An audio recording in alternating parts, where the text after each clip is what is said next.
Assalamualaikum warahmatullahi wabarakatuh.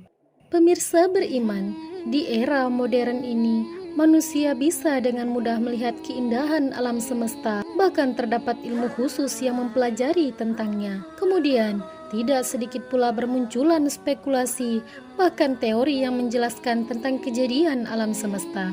Namun jauh sebelum sains berkembang, di dalam Al-Quran telah lebih dahulu dikabarkan bagaimana alam semesta ini diciptakan. Seperti firman Allah Subhanahu wa Ta'ala di dalam Quran Surah Qaf ayat 38. Dan sungguh, kami telah menciptakan langit dan bumi dalam 6 masa, dan kami tidak merasa letih sedikit pun.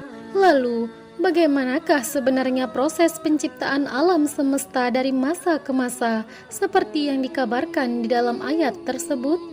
Simak terus video ini untuk menambah hazanah keilmuan kita. Pemirsa beriman, proses penciptaan langit dan bumi telah dijelaskan Allah di dalam surat An-Naziat ayat 27-33, serta terdapat pula dalil-dalil lain yang menguatkannya. Pada masa pertama, seperti termaktub dalam Quran surah An-Naziat ayat 27, Allah Subhanahu wa Ta'ala berfirman, "Apakah penciptaanmu yang lebih hebat, ataukah langit yang telah dibangunnya?" Pada masa ini, alam semesta pertama kali dibentuk dari satu unsur yang sama. Dengan kata lain, langit dan bumi dahulunya adalah satu. Allah Subhanahu wa Ta'ala berfirman, "Dan apakah orang-orang kafir tidak mengetahui bahwa langit dan bumi itu keduanya dahulu berpadu? Lalu kami pisahkan antara keduanya, dan kami jadikan segala sesuatu yang hidup di air. Maka, mengapa mereka tidak beriman?"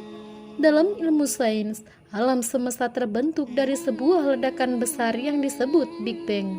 Ledakan besar tersebut membentuk debu yang ketika terkondensasi, ia berputar dan memadat sehingga terbentuk unsur hidrogen, dan akhirnya terbentuk helium dari reaksi inti sebagai atom hidrogen. Lalu, sebagian atom hidrogen yang lain berubah menjadi energi berupa pancaran sinar infrared. Kemudian, pada masa kedua terdapat dalam Quran Surah An-Naziat ayat 28. Allah Subhanahu wa Ta'ala berfirman, "Dia telah meninggikan bangunannya, lalu menyempurnakannya." Dalam ayat ini dijelaskan tentang proses pengembangan dan penyempurnaan dalam kata meninggikan bangunan, di mana ini memberikan pengertian bahwa alam semesta mengembang, galaksi-galaksi saling menjauh, dan langit makin tinggi. Sedangkan kata menyempurnakan memiliki arti bahwa alam ini tidak semata-mata terbentuk, melainkan sebuah proses evolutif atau bertahap. Pada masa ketiga, terdapat dalam Quran Surah An-Naziat ayat 29. Allah Subhanahu wa Ta'ala berfirman, "Dan dia menjadikan malamnya gelap gulita, dan menjadikan siangnya terang benderang." Dalam ayat ini dijelaskan tentang terbentuknya matahari sebagai sumber cahaya dan bumi berotasi sehingga terjadi siang dan malam. Allah Subhanahu wa Ta'ala berfirman, "Tidak mungkin matahari mengejar bulan, dan tidak pula malam mendahului siang, dan masing-masing beredar pada garis edarnya."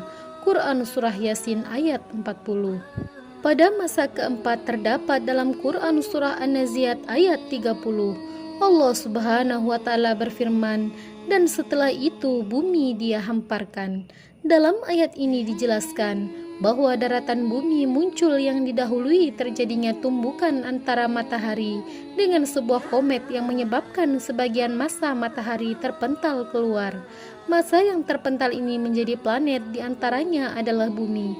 Dalam ilmu sains, dihamparkan yang dimaksud adalah pembentukan pangea atau superbenua, yang berarti semua daratan di permukaan bumi. Pada masa kelima dalam Quran Surah An-Naziat ayat 31, Allah Subhanahu wa Ta'ala berfirman, "Darinya dia pancarkan mata air dan ditumbuhkan tumbuh-tumbuhannya." Dalam ayat ini menunjukkan bahwa di mana terjadi evolusi bumi dari tidak ada air menjadi ada air.